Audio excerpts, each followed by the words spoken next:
қазіргі әрине университеттің ең бірінші мақсаты ол кадр дайындау. Студенттерді оқытып, осы ауыл шаруашылығында жұмыс істейтін кадр дайындау. Бірақ өкінішке орай мына бұрынғы традиционный кадрларды дайындау, студенттерді оқыту бағдарламалары бүгінгі күннің талабына сай келмей жатыр. Сондықтан біз кеше бір түбегейлі өткен жылы бір өзгеріс жасадық. Жаңа білім беру бағдарламасын аштық та, содан мына кеңістік, уақыттық жасанды интеллект технологиясын игертетін жеке мамандық. Ол жерде мына жасанды интеллект болғанда, кәдімгі жасанды интеллект біз күнделік қолданып жүрміз. Ал мына кеңістік уақыттық дегені ол мына ғарыштық түсірістер, суреттер, ғарыштан түсетін дронның алған суреттері, қосымша датчиктерден алынып жатқан сенсорлық деректер, солардың бәрін бірге өңдей отырып, мына егістік алқаптағы әрбір жерге байланысты нақты шешімдерді ұсынатын жүйе болмақшы. Сол дүниені жасап шығатын маман болады. Ертең ол мамандар ең қызығы, мысалға ауылдық жерде балалар, мектеп бітіруші балалар тіл білмейді. Ағылшын тілі жоқ, қытай тілі тем более жоқ. Соның біз компенсациясын біз жасап отырмыз. Енді тапсырады, математика мен информатика тапсырды, аграрлық зерттеу университетіне түсті, Қазақ ұлттық аграрлық зерттеу университетіне. Сөйтті де Қытайдың Чжэжян технология университетіне ол автоматты түрде тіркелді. Бізге түскен бала қосымша емтихансыз, ештеңесіз Қытайға оқуға түсіп жатыр. Алғашқы 2 жыл бізде оқып жатыр. Кейінгі 2 жыл 3-4 курста Қытайға барып оқиды. Енді алғашқы 2 жыл оқып жатқан кезінде біз бұған әрине математика, жалпы пәндердің бәрін алып беріп жатырмыз. Оған қоса Қытай тілін тегін үйретіп жатырмыз. Ана Қытайға барған кезде 4-ші HSK 4-ші деңгейге дейін үйретіп береміз. Ол ертең Қытайға барған кезде еркін оқиды, еркін сөйлейді, еркін өмір сүретін жағдайға болуы. Сосын Қытайға барғаннан кейін, сол Қытайдың оқытушыларының потенциалын пайдаланып, біз негізгі арнайы пәннің бәрін сол Қытай жағына қойып отырмыз. Себебі Қазақстанда бізде ол жасанды интеллект технологияларын білім беретін оқытушылар өте аз. Өзімізде жоқтың қасы деуге болады. Сол үшін Қытайдың потенциалын қолданып отырмыз.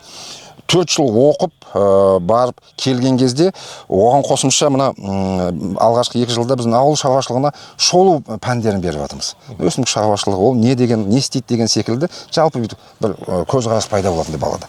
Мал шаруашылығында қалай, ауыл шаруашылығы техникасы саласында қалай деген секілді. Түпкі мақсатымыз енді сол жасанды интеллекттің технологиясын игеріп келген бала Қытайдан келгеннен кейін, соны енді ауыл шаруашылыққа енгізсін. Мақсатымыз сол. Егер білімден десе, ары қарай магистратураны ауыл шаруашылық салаларына оқуға түсіп, тағы 2 жыл оқыса, онда жаңағы технологияны әкеліп, жаңағы ауыл шаруашылығына тек қана пайдаланушы деңгейінде емес, ол керек болса, разработка жасау деңгейінде де ол жұмыс жасай алады. Дұрыс айтып отырсыз, өте дұрыс айтып отырсыз. Өте керек мамандық, ұзақ зерттеу жұмыстары арқылы жасалынған еңбектің нәтижесінде сіз жасанды интеллектті пайдалана отырып деп жаңа айтып отырмыз, заманауи үлгіде. Рас. Енді қазіргі таңда жастардың көбісі шет елде оқуды армандайды, немесе басқа Европаға кеткісі келіп, сондай армандау жүріп жатыр, мысалы, басқа мамандыққа кетіп қалып жатыр. Енді ол жаңағы жас балаларды, мектеп бітіруші балаларды, мектеп жасындағы балаларды қалай осы агро саласында қызығушылығын арттыруға болады сіздің ойыңыз? Негізі ауыл шаруашылығы, енді бұл еліміздің болашағы осы ауыл шаруашылығы. Ол айдан анық дүние. Онсыз біз ешқайда ары қарай дами алмаймыз. Мен өзім мысалға геодезия, картография саласында біраз уақытта сабақ бердім. Сонда бала 1-ші курсқа келгеннен бастап, оны практикалық тұрғыдан егер дайындыққа басын тығатын болса, ол далада жүріп, жер өлшеп жүріп, өзінің мамандығын, былайша айтқанда оқу барысында жұмыс істеп келіп жатса, анау бала сол мамандыққа тартылады екен. Дәл сол секілді. Бүгін енді сонда егер ауыл шаруашылығына келген баланы біз тек қана аудиториядан шығармай сабақ беру деген теория ғана емес. Ол бітті, ол теорияның заманы өтті былайша айтқанда. Тек балаға өзіне жұмыс жасатқызып, өзіне жаңағы егістік еккізіп, үйрететін болсақ, сонда қызығушылық артады екен.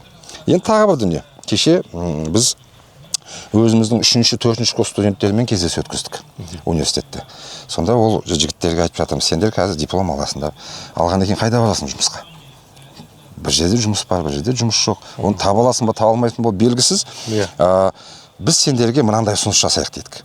Ауыл аманаты деген бағдарлама бар. 2,5% жеңілдетілген несиені сол ауылдың тұрғындарына беріп жатыр.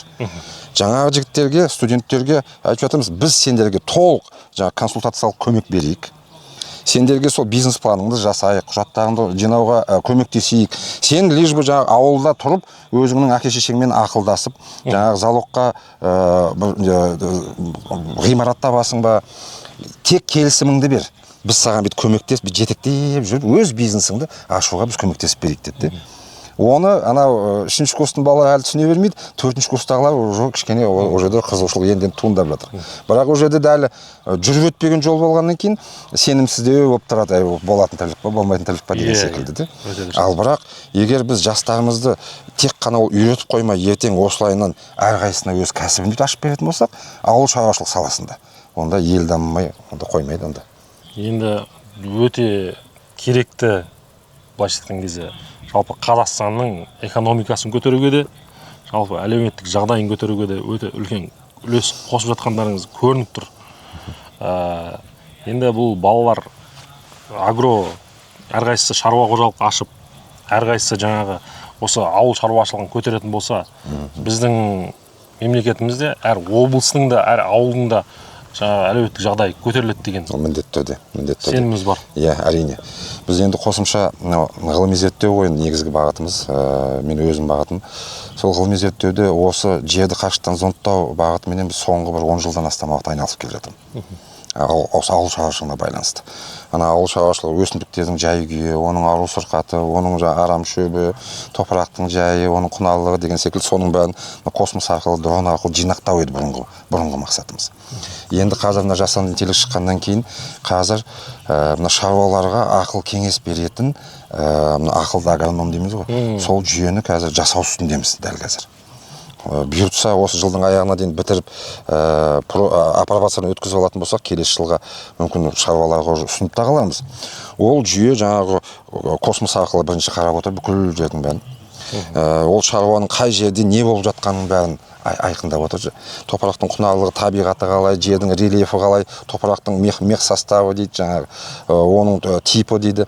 Ана өсімдіктің жай-күйі бұрын қандай ол жерде ауру сырқат дамыды, қазір онда қандай ауру сырқат дамуы мүмкін, жаңағы тарихи жағдайға байланысты.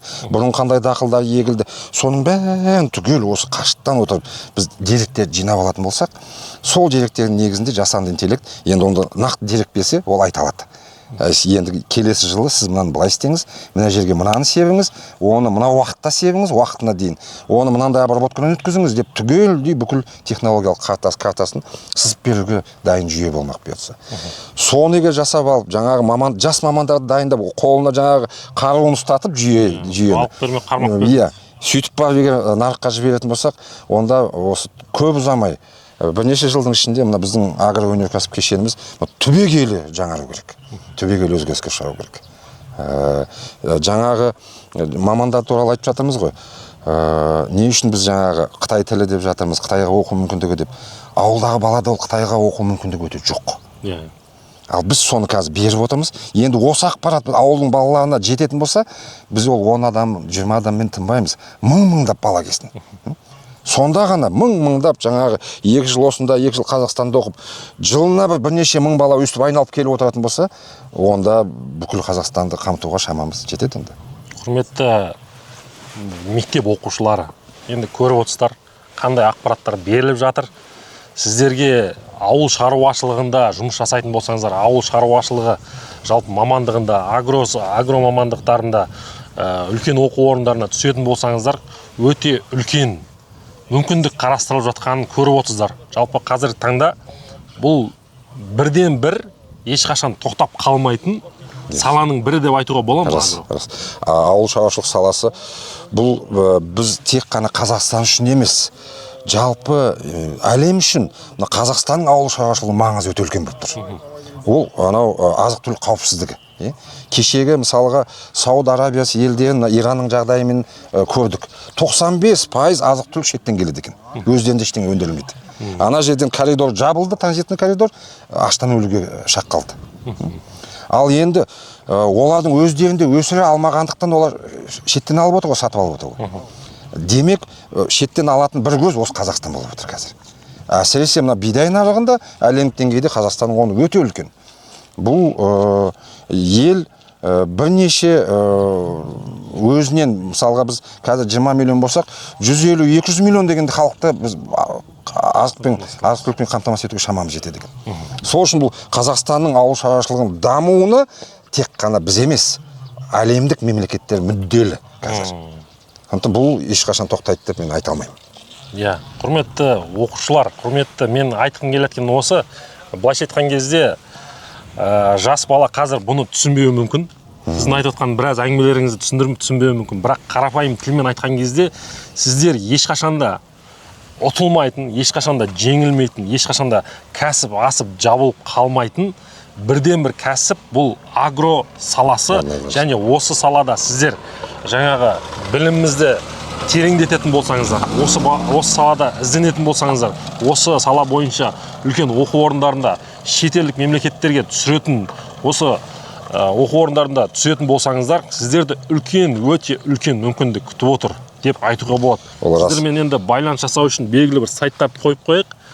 Міндетті түрде, мен даналарын бәрі материал берейін. Иә, осы төмендегі сайттарға өтсеңіздер, толық ақпарат жалпы университет жайлы, оқу орны жайлы, қалай оқу керек, қалай түсу керек, қандай пәнді таңдау керек, жалпы қандай тиімді мүмкіндіктері бар, қосымша тағы. Нарықта қазірдің өзінде, мысалға теплицалар дейміз ғой. Теплицадағы агроном мамандығы тапшы. Елде жоқ. Оны шаруалар шетелден шақыртып, Украинадан шақыртып, бәленбай $1000 ақша төлеп, жалақ төлеп ұстап отыр. Дәл сол секілді мысалға балық шаруашылығы. Ол жерде де өте үлкен дүниелер жатыр. Сол сияқты егер мынау жасанды интеллектіні, робототехниканы игеріп келіп, ауыл шаруашылығына келіп енгізетін маман болса, мен гарантия беремін, ол $10,000-дан төмен жалақы алмайды ол. Ондай мамандар. Соны айтып қойсаңыз, бұл мотивация болсын өзіміздің оқушыларға, өзіміздің студенттеріңізге. Техниканың қазіргі шығып жатқан жаңа техникалар жайлы. Мен көп уақытын солтүстік Қазақстан аумағында жұмыс жасадым. Ол жақта үлкен ауыл шаруашылық корпорациялар жұмыс жасайды. Және олар субсидиялады, үлкен қаражатқа ие болғандықтан қымбат техниканы алып жатты уақытында. Джон Дирдің комбайндарын алып жатыр мысалға. Тағы сол сияқты үлкен пассивный комплекстерді алып жатыр. Өте қымбат техника. Бірақ біз көзбен барып көрген кезде сол техниканы игеретін маман жоқ. Анау техникада автопилот тұр. Ана механизатор автопилотты бүйтіп сөндіріп тастап, өзі айдап жүр, қолмен айдап жүр. Себебі анамын разбирать етуге оның шамасы. Мүмкіндікті пайдалана алмайды. Мүмкіндікті пайдалана алмайды. Бізде де қазір Вуженг, ТС 2114, жалпы Донфенг 904 маркалы тракторларымызға автопилотты орнатып қойғанбыз. Негізі қосымша агрегат ретінде, қосымша не ретінде жүреді. GPS планировщик деген бар, жер тегістеуге арналған, жаңағы өнімділікті артыруға арналған сол. Енді GPS планировщикке қосалқы бізде автопилот жүреді.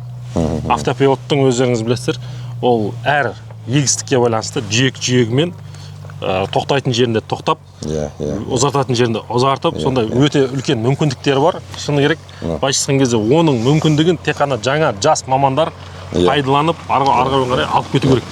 Біздің мынау қазақтың бір күлкі қылып айтатын дүниесі бар ғой, бұл жатып алып ақша тапсам деп ойлайды. Алма піс, аузыма түс деп жаңағы ойлап жататын. Егер мынау робототехника мен жасанды интеллект екеуін игерген маман болса, онда шынымен ақ жатып алып жұмыс істеуге мүмкіндік болады. Мынау жасанды интеллекттің жаңағы уақыт кеңістік деректе не болып не қойып жатыр, бүкіл ақыл кеңесі мынау беріп жатыр, робототехника сен соның берген тапсырмасын орындап жатады. Тек сен ортасында мынаны да түсініп, бақылап жұмысын үйлестіріп отырсаң, онда жатып ал да жалақыңды алып жата бер. Соған жетуіміз керек бұйыртса. Сіздер студенттерді қабылдайтын кезде арнайы тест өткізесіздер ма? Бұл ұбт арқылы өтеді. Одан кейін университетке келгеннен кейін тек проходной балл. Жаңағындай мінез құлқына байланысты, немесе жаңағы интеллектуалдық белсенділігіне байланысты. Ол проходной балл беріледі, содан өткен баланың бәрі түсе береді. Өздеріңіз татастар жалпы. Баланың болайын деп тұрған баланың бетін қақпа белінбеу деді. Мынау негізі жаман адам жоқ дейді ғой. Иә. Жаңағы сол жастардың ішінде де мынау тіпті ақылсыз деп айтатын жастар жоқ өсебі. Кез келген адам болған екен, ол адамның өзіне сай қасиеті, қабілеті, өзіне сай ерекшелігі болады. Тек соны бағыт бағдарына қарай дұрыс салса, онда ол баладан шығаруға болады екен. Өткен жолы мысалы мен өзім бірінші апробационный тобым бар, 15 бала оқып жатқан.